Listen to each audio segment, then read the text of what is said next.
What's happening, my MTG brothers and sisters? I am the Dark Tutor. If you like the content you see, please like the video. It'll really help out. I was given a good idea to do an instructional video on how to play Magic the Gathering for people who are new to Magic. So I did my best here to describe just the basics of Magic to kind of get you started with the game. Kind of like the opening rules and everything like that over the card types. This is going to be a multiple part video. I'm going to go even further into detail with how to play Magic, just kind of get you guys into it. Well, without further ado, here we go. We're going to go over the basic land types. We have Island, which is blue. We have Mountain, which is red. We have Plains, which is white. Swamp, which is black. And Forest, which is green.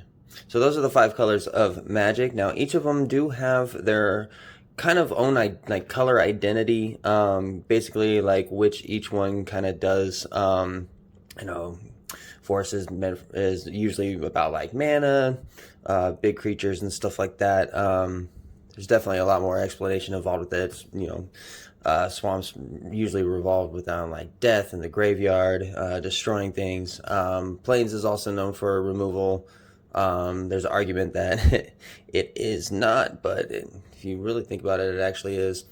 But moving on. Oh, and life gain. Definitely lots of life gain with white. Red is a lot of like damage. There's like where you could like take control of lots of taking control of other creatures and stuff like that too. A little bit of draw. Blue is a lot of like counters, tapping, returning stuff to hand, and milling cards, which is placing a card from your library into your graveyard, which we'll go over definitely in one, maybe even part 1 or part 2 of this video. So there's your basic lands. All basic lands, they produce 1 mana of their color when tapped, which we'll definitely go over that as well. So now we have a couple more of the special lands. These ones are named, like Rootbound Crag. This is, I believe, called a check land. So basically, Rootbound Crag enters the battlefield tapped unless you control a mountain or a forest. So something like that. Crag Crown Pathway. It's one of these newer ones, which is a double-sided one. Now, with these types of cards, this is the front side. Whenever the card goes into play, it always comes out on its front side, and you can choose whether to put it down, either that side or this side. So you can choose which side, whichever situation you're in at the time. You know, you might need a green mana, so you turn it around, put it down. But it always goes to the graveyard in its original state. And then it's also the type, because there's other cards that do this too. So then we have other ones like filter lands, which it comes in untapped, and then you pay red or green, or I'm sorry, red or green, black or green, and then you get to tap and add any one of these combinations. We have your bounce lands, which they enter the battlefield tapped. When Golgari Rock Farm enters the battlefield, return a land you control to its owner hands. Now this one taps for 2 mana, so it's nice.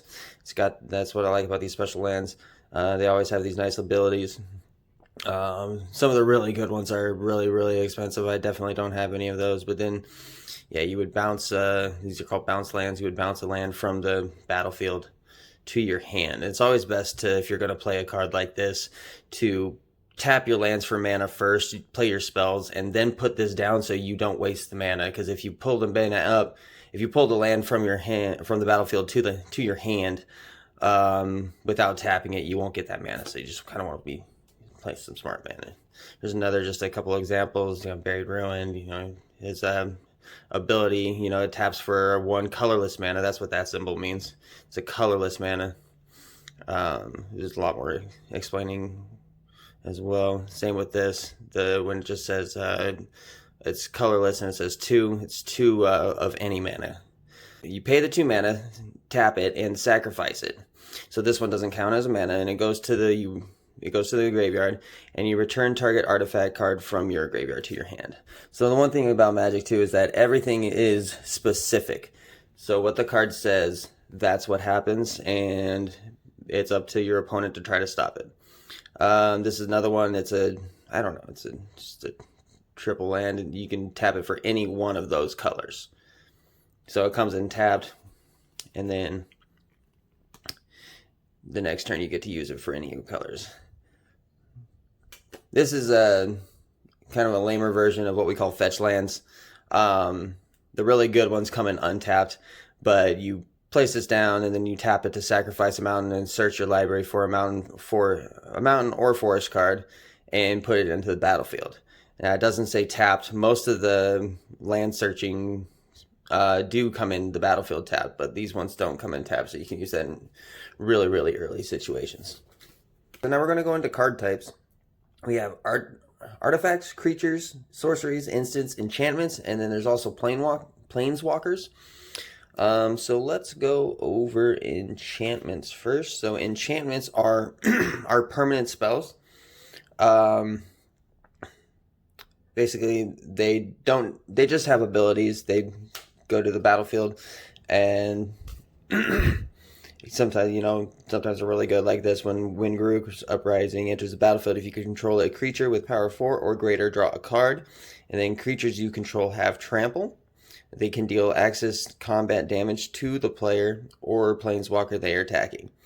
Whenever a creature with power 4 or greater enters the battlefield under your control, draw a card. So they're really nice enchantments, give you a little boost and stuff like that. There's a whole lot of them out there. They stay on the battlefield until destroyed, and whether destroyed or exiled, which we'll go over the terms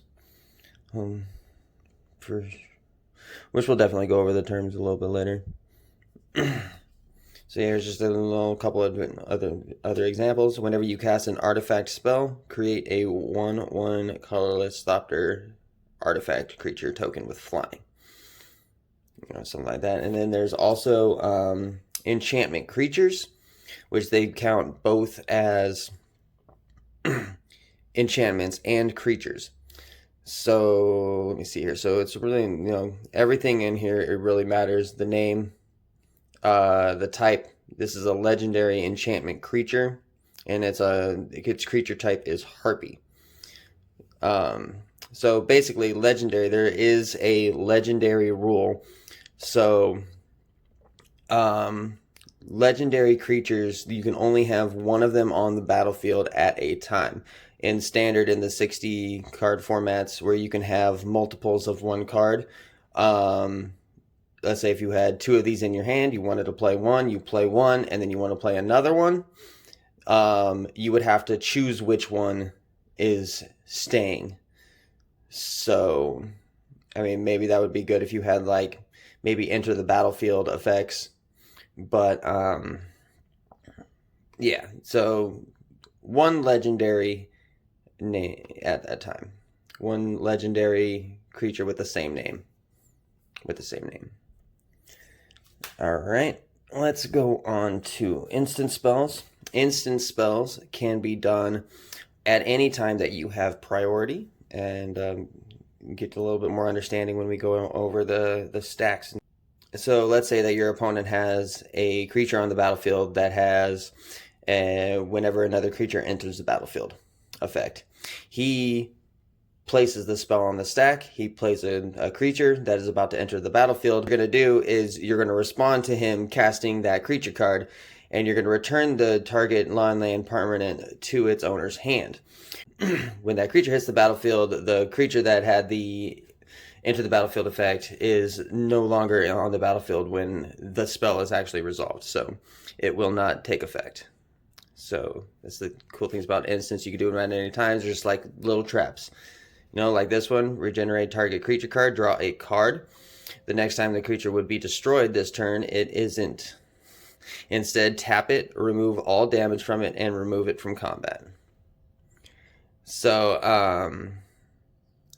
it's a nice little thing. And this thing, it's a spell mastery. There's a couple of these little things down here. You know, spell mastery. I can't. There's a few others. So if there are 2 or more instant and or sorcery cards in your graveyard, also regenerate each other creature you control. So that's good for a target removal if somebody's targeting one creature, or if they do a board wipe and destroy all of your creatures.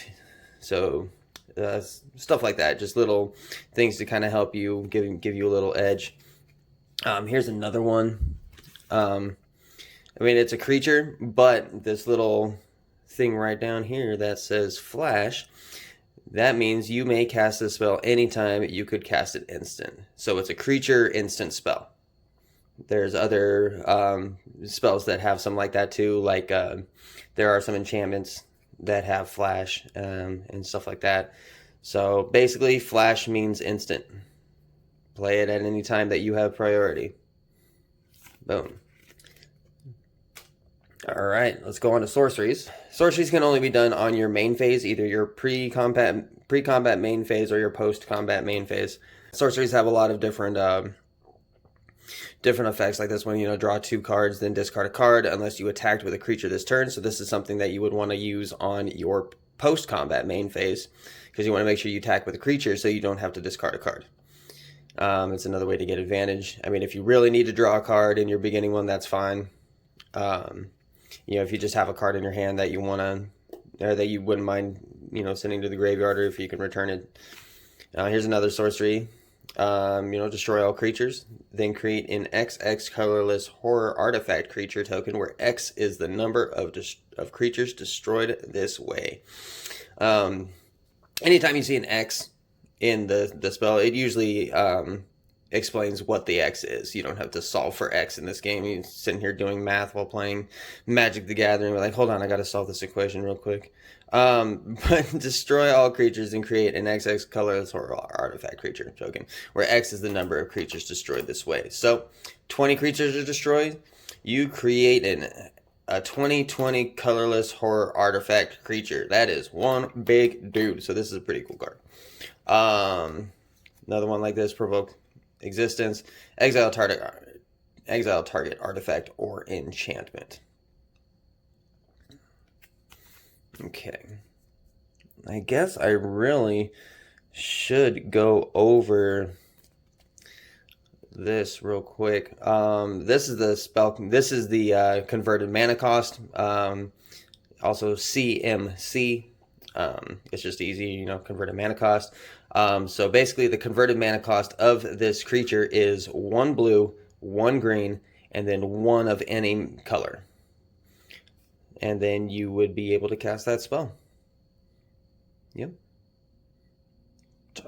I will go over playing here in a minute. All right, now let's move on to artifacts. Some artifacts are really good, like this one right here, Mana Crypt. Very expensive card.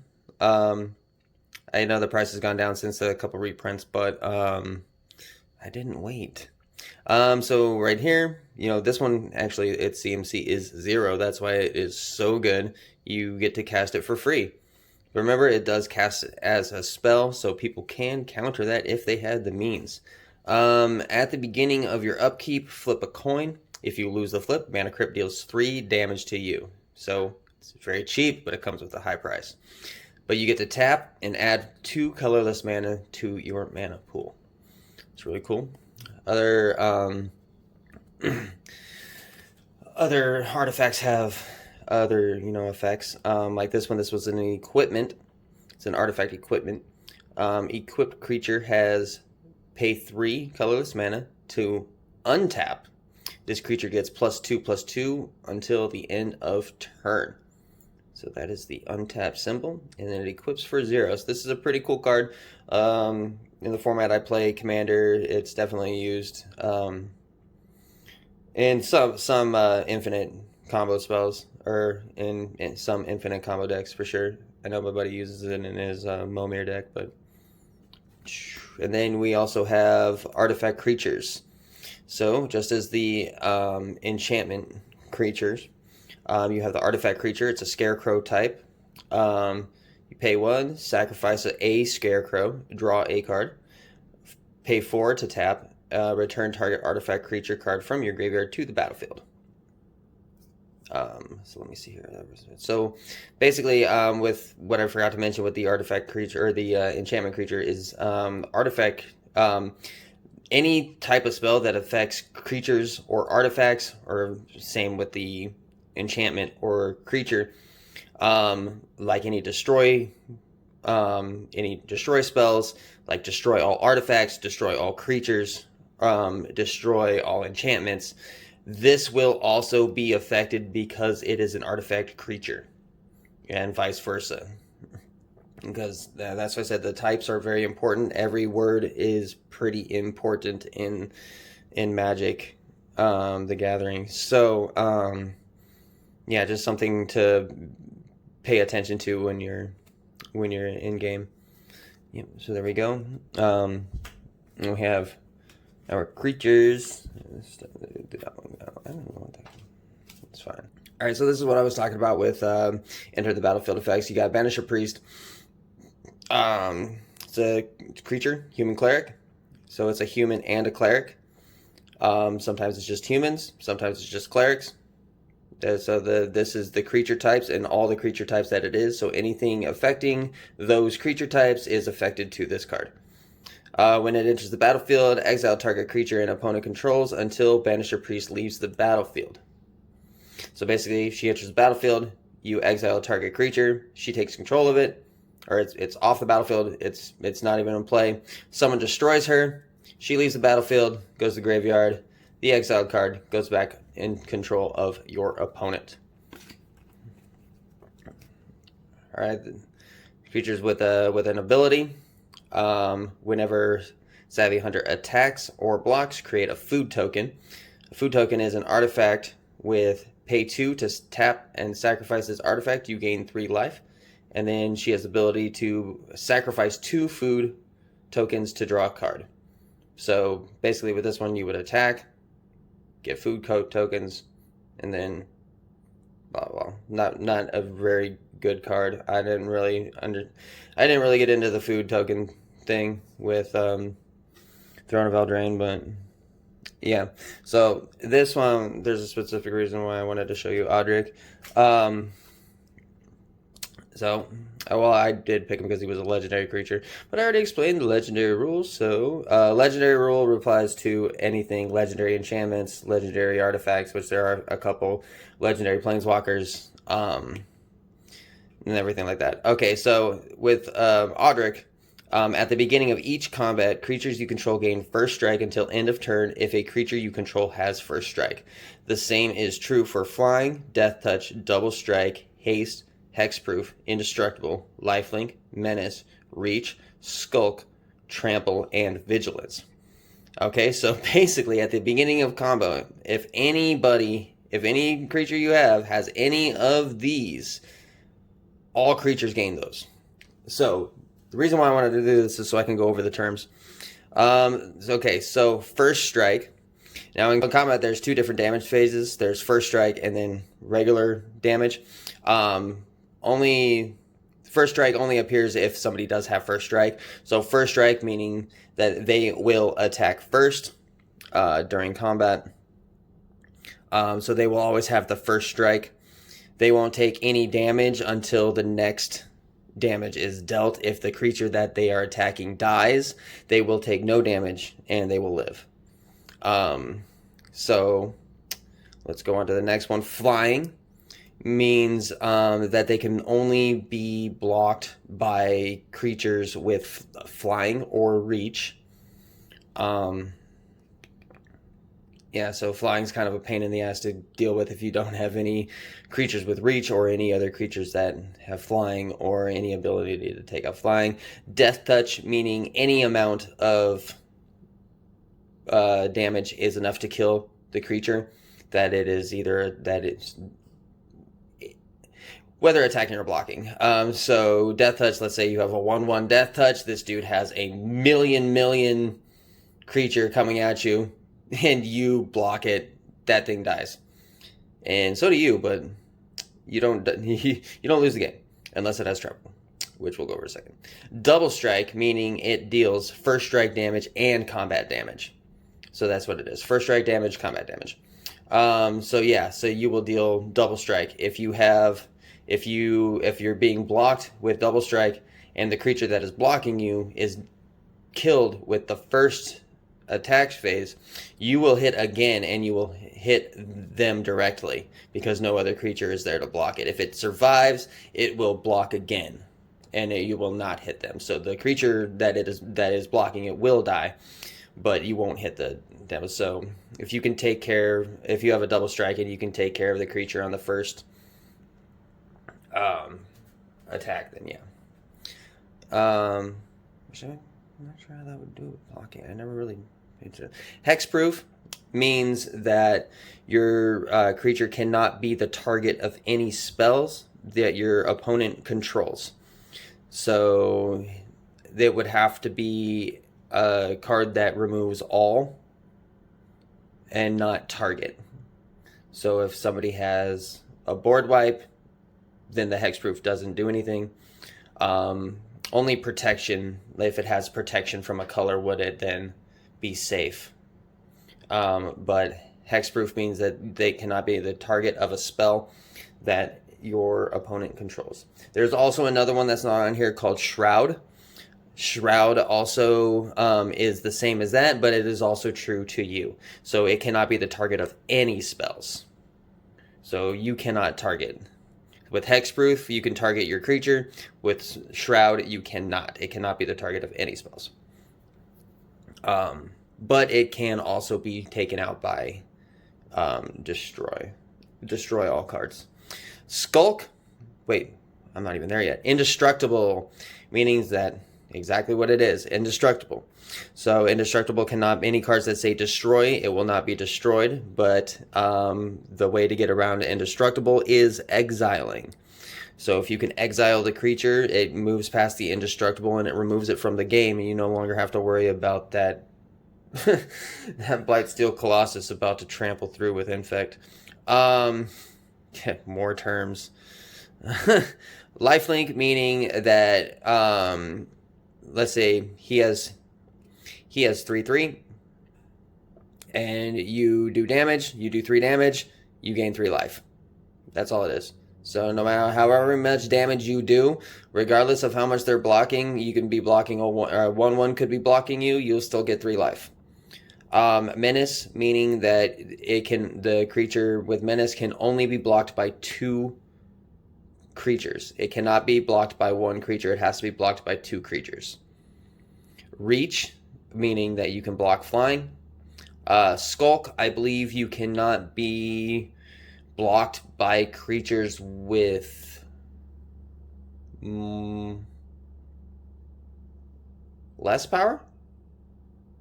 God, somebody tell me if I'm wrong. I'm probably wrong.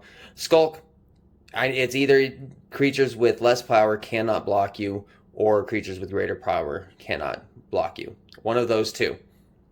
I guess I should have prepared a little bit. Trample, meaning any kind of access damage that is done, or any access damage from a blocking creature will be dealt to its controller. So 3/3 blocked by a 1/1. Oh, by the way, this is power, this is toughness. Sorry. Power, toughness. Power, toughness. Okay, so creature with power, toughness, 1/1. Blocks a 3/3. 2 of that damage is going to go through to the controller. That's how it is. So any damage that was not blocked by the creature goes through to the controller. All right. And last but not least, vigilance, meaning that attacking does not cause the creature you control to tap. Meaning, yeah. Which we'll go over in the combat phases. That was a mouthful. All right, so here we go. Planeswalkers. There's one, Garruk Unleashed. So Planeswalkers, they are basically an extension of you. Players can choose to attack the Planeswalker or you. Planeswalkers have special effects. They're not affected by summoning sickness, which we'll go over in the phases and everything. Planeswalkers have special abilities, and we'll go over that in a second. So just like this one, as you can see, up to 1 target creature gets +3/+3 and gains trample until end of turn, and that is for +1 because it comes in with. Okay, so we'll just do this. I want to show you my Liliana though. It was the first one I've ever pulled. Liliana. So basically, you play. I'm gonna have to do it up here. There's like a glare in the middle. So you cast your Planeswalker. It comes down with 4 loyalty counters. That's what these are called. So you got 4 loyalty counters. All right. So once it gets down to 0, it is dead. Okay. So basically, +1 up to 1 target creature. I can't even read. Yeah, if I can't read it, you guys can't read it. Let's do that. All right. This is a little bit better. I'm sorry, my camera sucks. All right. So it comes in with 4 loyalty counters. All right. So you can only activate a loyalty counter on your Planeswalker once per turn. So you decide which one you want to do. Do you want to create a 3/3 beast creature token? Then if a controller or if an opponent controls more creatures than you, put a loyalty counter on Garruk Unleashed. So do you want to minus it 2? Do you want to up it 1 to give a creature 3/3 and trample until the end of turn? Do that, and then now it has 5. Okay, so you want to make sure that you can keep your Planeswalker safe. You know, it's basically an extension of yourself. So if you get enough to do this, you know, you get an emblem with at the beginning of your end step. You may search your library for a creature card and put it on the battlefield, then shuffle your library. There's some cards that can double the amount of loyalty counters on Planeswalkers when they come into the battlefield. It's pretty crazy. The stuff that you can do when it comes to that. So let's go ahead and get on to how to play. All right, so in Magic the Gathering, there are many different formats. The 2 that we're going to go over, we're going to briefly go over Standard because I actually don't know much about Standard.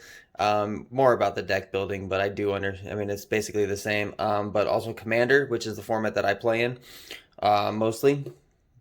But so basically, your Standard Magic, each deck can have 60 cards or more. I think it has to have 60 cards. Yeah, it has to have 60 cards or more. You can have more. It's not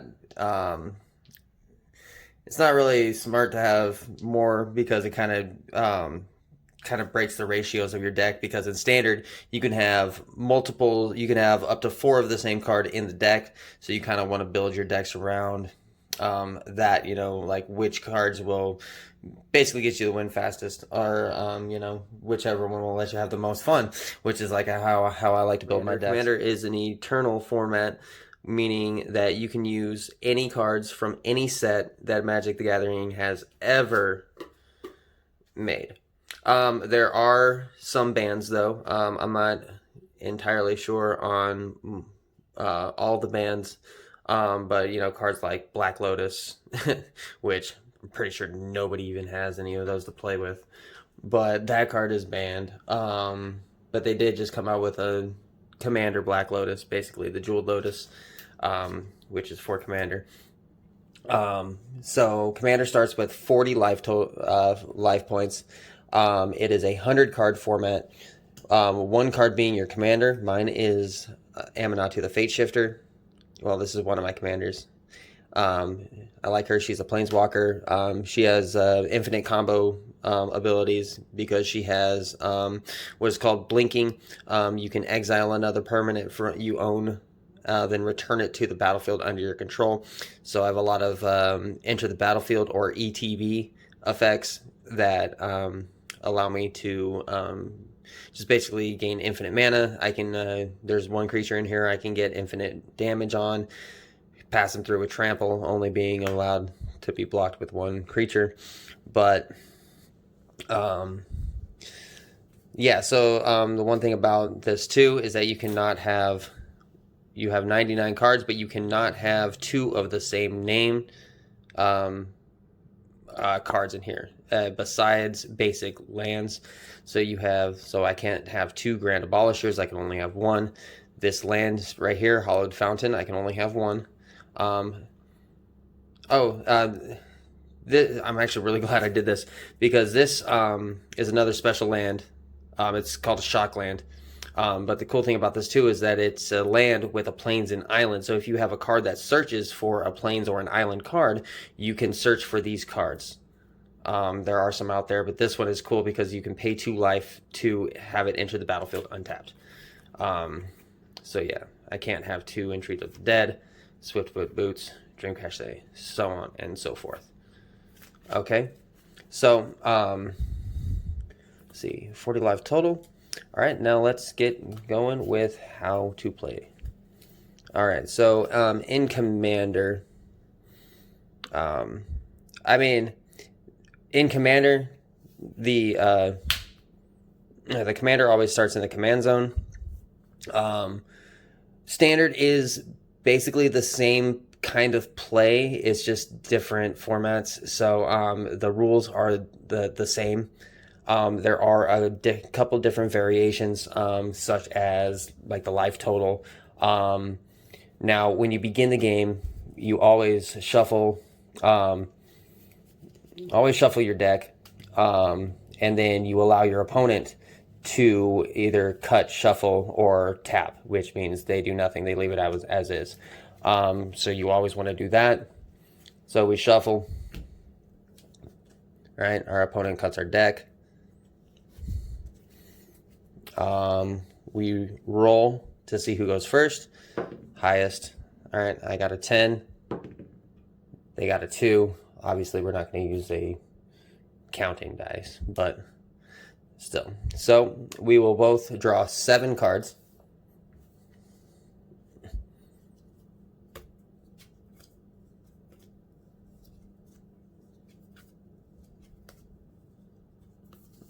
Okay.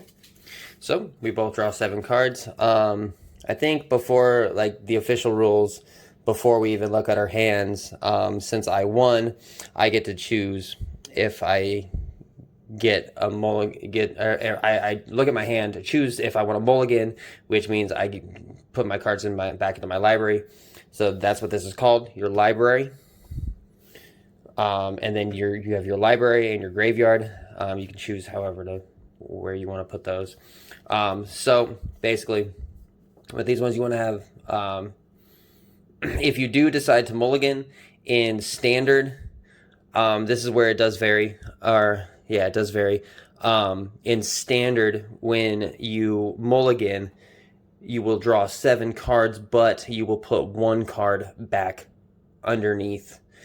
You would put 1 card to the bottom of your library if you choose to keep the hand. If you choose to continue to mulligan, the next time you will put 2 cards, and so on and so forth until you get the hand that you want, or you out of cards, and you're probably going to just forfeit the game. Most of the Magic the Gathering like tournaments and stuff like that it's like a 3 to 5 game process. So if you are playing a deck, it's even in casual, like if you're playing a 1v1, 3 games usually decides the winner, best out of 3. With Commander, you get 1 free mulligan. So you mulligan, you take 7 more, but you don't have to put 1 back if you decide to keep. If you mulligan again, then you will put 1 and so forth after that. But you always get 1 free in Commander.